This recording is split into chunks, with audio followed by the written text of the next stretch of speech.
Hello there, tutor and partners. I am Maritza Lopez Castillo. This is the Step 6 final exam, testing and evaluation in ELT. In Step 3, I worked on secondary level. Knowing that these students are young language learning, this means that they are learning a second language during the 6 years of formal schooling. The main task of the teacher is to raise awareness, to remove this conception that a second language is something that it is not present in our daily life. In easy words, the evaluation is the culmination of the teaching learning process and, at the same time, it is an integral part that continuously provides feedback, control, and provides evidence of performance. The approaches are quantitative and qualitative. The quantitative evaluation represents scientific positivism. Your data is the result of numerical measurements. And the qualitative evaluation tries to reconstruct and describe reality.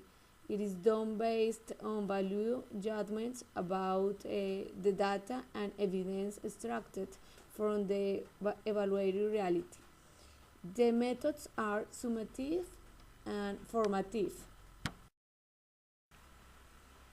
Some examples of summative assessment include a midterm exam, final project, paper, senior recital, and some examples of formative assessment include asking students to draw a concept map in class to represent their understanding of a topic, submit one or two sentences identifying the main point of a lecture, turning a research proposal for early feedback. Testing language for specific purposes is in somehow a new part of the testing theory. All tests are developed for some purpose, but this is not enough. We need bringing it from very general to very specific. Although this kind of test is generally designed for intermediate or advanced students, we can apply to secondary level having into account their characteristics.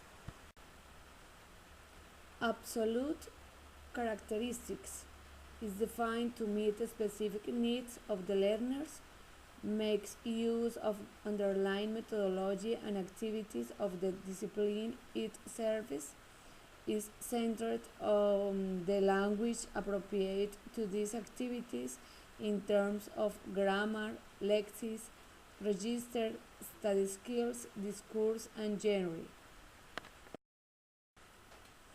The methods can be direct or indirect.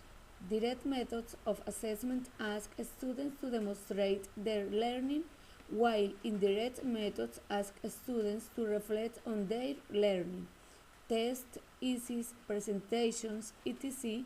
are generally direct methods of assessment, and indirect methods include surveys and interviews. Tests can be classified according to the types of information is provided. This categorization is useful both to decide whether an existing analysis is suitable for a particular purpose and writing appropriate new evidence when necessary. The four types of tests are aptitude test, achievement test, diagnostic test, and level test.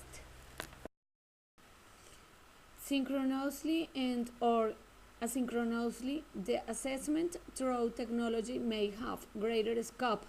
In this way, a lot of valuable time is invested, although necessary for the assessment process, not simply the result. I considered that the assessment supported by technology enriched the teaching learning process because it generates a favorable and dynamic atmosphere in the classroom.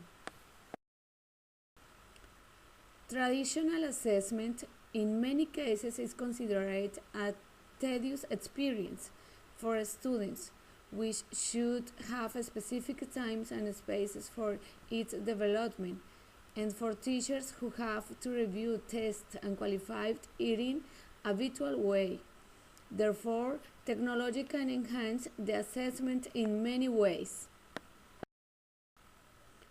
Why evaluate?